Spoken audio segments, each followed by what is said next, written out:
Genius class में आपका हार्दिक अभिनंदन है। तो पिछले क्लास में हमने आपको क्लास 10 के राजनीतिक शास्त्र का अध्याय 6 लोकतांत्रिक जन आंदोलन एवं जनसंघर्ष का वन लाइनर यानी ऑब्जेक्टिव करवा चुके थे और आज हम आपको अति लघु उत्तरीय प्रश्न, लघु उत्तरीय प्रश्न और दीर्घ उत्तरीय प्रश्न के बारे में विस्तार से जानकारी प्रदान करवाएंगे। तो आइए सबसे पहले हम अति लघु उत्तरीय प्रश्न देखेंगे। तो पहला क्वेश्चन है, जनसंघर्ष के रूप में राजनीतिक दलों की राजनीतिक आंदोलन का उदाहरण दे। तो आइए हम जानेंगे जनसंघर्ष के रूप में राजनीतिक दलों के कई उदाहरण हैं, जैसे भारत का स्वतंत्रता संग्राम, नर्मदा बचाओ आंदोलन, सूचना के अधिकार आंदोलन, महिला मताधिकार आंदोलन, तारी विरोधी आंदोलन इत्यादि। अब हम क्वेश्चन नंबर 2 के बारे में जानेंगे। जनसंघर्ष के रूप में सुधारवादी आंदोलन का उदाहरण प्रस्तुत करें, यानी जनसंघर्ष या आंदोलन में क्या सुधार हुआ उसका हमें उदाहरण सहित करना है। तो आइए हम जानते हैं जनसंघर्ष के रूप में सुधारवादी आंदोलन का एक प्रमुख उदाहरण 19वीं सदी के भारतीय समाज धार्मिक सुधार आंदोलन है, जो राजा राम मोहन राय, ज्योतिबा फूले और अन्य नेताओं द्वारा सती प्रथा, बाल विवाह, जातिगत भेदभाव जैसी सामाजिक बुराइयों को खत्म करने के लिए महिलाओं व दलितों को उत्थान के लिए चलाया गया। अब क्वेश्चन नंबर 3 है, जनसंघर्ष के दो पक्षों का उल्लेख करें। तो जनसंघर्ष के दो पक्ष निम्नलिखित है, जो इस प्रकार है। जैसे पहला, जो किसी विशिष्ट मुद्दे या समूहों के हितों के लिए संघर्ष करता है। दूसरा है, जो उसे संघर्ष को दबाने या अपने हितों को बनाए रखने के लिए इसका विरोध करता है। अब क्वेश्चन नंबर 4 है, जनसंघर्ष की एक उपयोगिता बताएं, यानी जनसंघर्ष का एक उपयोग को लिखें। तो जनसंघर्ष की एक मुख्य उपयोगिता यह है कि यह सरकार के जनहित के लिए जवाबदेह बनाता है और लोकतांत्रिक मूल्यों को मजबूत बनाता है। और क्वेश्चन नंबर 5 है, जनसंघर्ष या आंदोलन की सफलता के लिए क्या आवश्यक है। तो जनसंघर्ष या सफलता के लिए जनता का व्यापक समर्थन, जन जागरूकता, मीडिया का सहयोग मजबूत और संगठित नेतृत्व, शांतिपूर्ण विरोध प्रदर्शन और सरकार पर प्रभावी दबाव डालना आवश्यक है। अब क्वेश्चन नंबर 6 है, नर्मदा बचाओ आंदोलन का मुख्य उद्देश्य क्या था। तो नर्मदा बचाओ आंदोलन का मुख्य उद्देश्य नर्मदा पर बना रहे बड़े बांधों को रोकना और विस्थापित लोगों के उचित पुनर्वास और विस्थापन की नीतियों को लागू करवाना, ताकि पर्यावरण को बचाया जा सके और लोगों की आजीविका और घरों को जलमग्न होने से बचाया जा सके। अब हम लघु उत्तरीय प्रश्न के बारे में जानकारियाँ प्रदान करवाएंगे।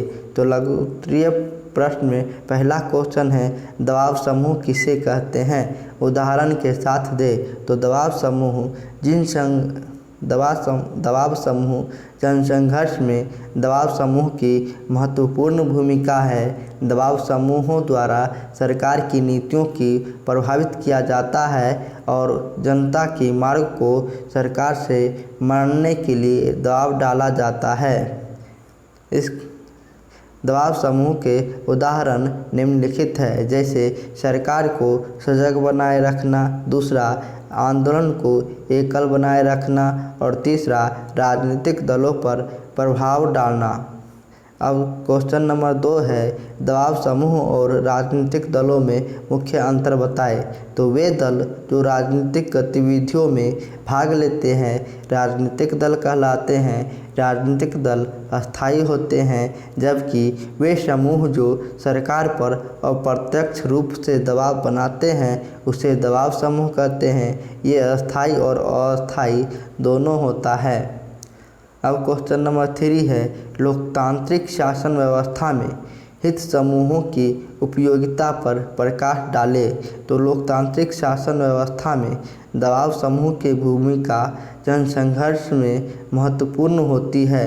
दबाव समूह द्वारा ही सरकार की नीतियों को प्रभावित किया जाता है और जनता की मांगों को सरकार से मानने के लिए दबाव डाला जाता है। विभिन्न पेशे में लगे लोग जैसे वकील, शिक्षक, डॉक्टर, अभियंता, सरकारी कर्मचारी अपने हितों की रक्षा के लिए जब संघ बनाते हैं तो उसे हित समूह कहा जाता है। जब ऐसे समूह द्वारा अपने पक्ष में सरकार को निर्णय के लिए बातें किए जाते हैं तभी समुदाय समूह के रूप में कार्य करने लगते हैं। अब क्वेश्चन नंबर 4 है हित समूह या दबाव समूह। हित समूह या दबाव समूह राजनीतिक दलों पर किस प्रकार प्रभाव डालते हैं? तो हित समूह या दबाव समूह राजनीतिक दलों पर कई प्रकार से प्रभाव डालते हैं। भारत में भी अनेक शब्दों का गठन हो रहा है, फिर भी पश्चिमी देशों की तुलना में वह बहुत कमज़ोर है। कानून निर्माण को प्रभावित करने में भी उसने समर्थ नहीं हो पाए हैं। विभिन्न हित समूहों के विभिन्न राजनीतिक दलों से संबंध होने के कारण वे स्वतंत्र भूमिका निभाने में असमर्थ रहते हैं, फिर भी इन्हें महत्वहीन नहीं माना जा सकता। विभिन्न साधनों का प्रयोग कर विभिन्न हित समूह अपने सदस्यों के हितों की पूर्ति तथा रक्षा में लगे रहते हैं। अब क्वेश्चन नंबर 5 है जनसंघर्ष का अर्थ स्पष्ट करें। तो लोकतांत्रिक शासन व्यवस्था में जनसंघर्ष की भूमिका महत्वपूर्ण होती है। जनसंघर्ष या आंदोलन का अर्थ जनता द्वारा कुछ निश्चित बातें या वस्तु से संतुष्ट नहीं रहने पर सत्ता के विरुद्ध किए जाने वाले जनसंघर्ष है। इसका प्रत्यक्ष उदाहरण हमें विभिन्न देशों में होने वाले जनसंघर्ष या जन आंदोलन में देख सकते हैं। अब क्वेश्चन नंबर 6 है जन आंदोलन के विभिन्न प्रकारों का उल्लेख करें। तो लोकतंत्र में जन आंदोलन या जनसंघर्ष की महत्वपूर्ण भूमिका है। जनसंघर्ष या जन आंदोलन के विभिन्न प्रकार हैं जिन्हें हम इस प्रकार दर्शा सकते हैं। तो पहला, किसी देश में लोकतांत्रिक स्थापित नहीं है इसलिए जनसंचार किया जाता है, जैसे चिली में सैनिक तानाशाही के विरुद्ध, नेपाल में राजशाही के विरुद्ध और पोलैंड में एकल दल की तानाशाही के विरुद्ध जनसंघर्ष हुआ। कुछ देश ऐसे हैं जहां लोकतांत्रिक स्थापित हो गया लेकिन यह सही रूप से काम नहीं कर रहा था, इसलिए जो आंदोलन किया था इसका प्रत्यक्ष उदाहरण हम भारत छोड़ो आंदोलन या 1942 ईस्वी में हुआ था, इसमें हम देख सकते थे।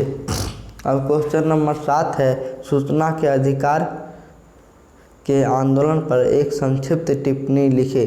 तो 1990 ईस्वी में राजस्थान में काम कर रहे एक मजदूर शक्ति संगठन में दी जा रही मजदूरी का सार्वजनिक खुलासा करने की मांग की, जिसे अधिकारियों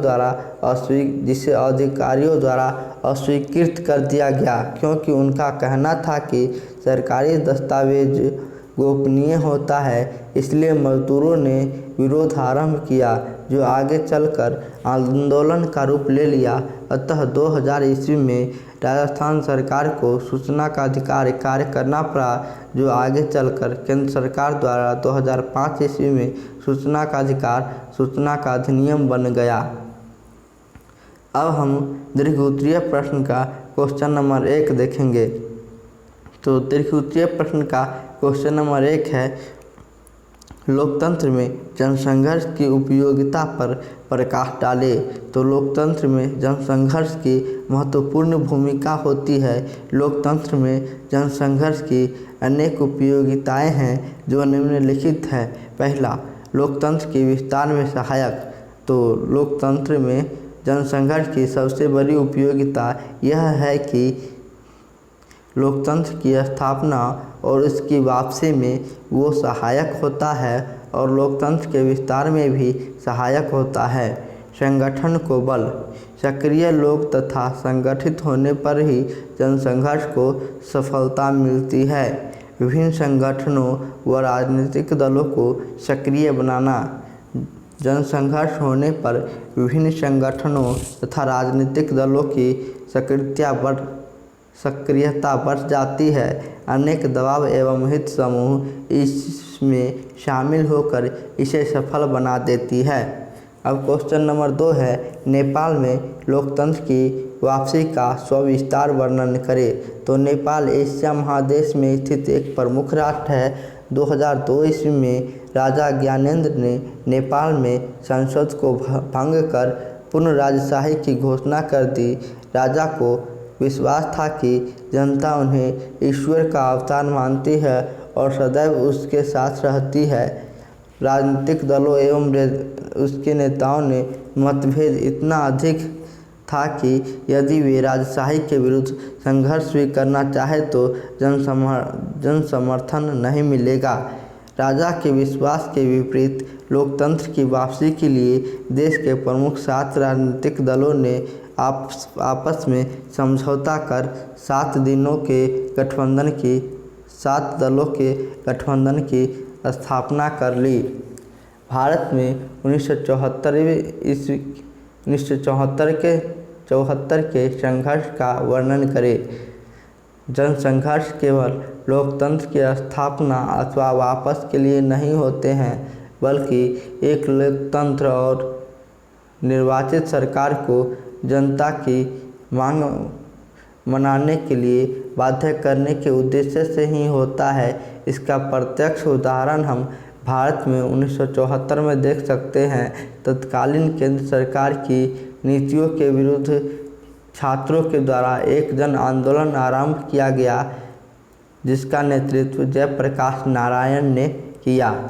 क्वेश्चन नंबर 4 है, जनसंघर्ष में राजनीतिक दलों एवं दबाव समूहों का वर्णन करें। तो लोकतंत्र में राजनीतिक दल और दबाव समूहों की महत्वपूर्ण भूमिका है। दबाव समूह या हित समूह का तात्पर्य उन संगठनों से है जो अपने उद्देश्यों की पूर्ति के लिए गठित होती है। इसके अंतर्गत वे राजनीतिक दलों से जुड़े होते हैं और सरकार के समक्ष अपने मांगों को रखते हैं। दबाव समूहों की जनसंघर्ष में दबाव समूहों की महत्वपूर्ण भूमिका होता है। दबाव समूहों द्वारा सरकार की नीतियों को प्रभावित किया है और जनता की मांगों को सरकार से मनाने के लिए दबाव डाला जाता है। क्वेश्चन नंबर 5 है, भारत में हित समूह का विवेचन करें। तो भारत में अनेक हित समूह का गठन हो रहा है, फिर भी पश्चिमी देशों की तुलना में वे बहुत कमज़ोर है। कानून निर्माण को प्रभावित करने में वे उतने समर्थ नहीं हो पाए। विभिन्न हित समूहों के विभिन्न साधनों का प्रयोग कर विभिन्न समूह अपने सदस्यों की पूर्ति तथा रक्षा में लगे रहते हैं। आज के लिए इतना ही, मिलेंगे अगले वीडियो के साथ। धन्यवाद।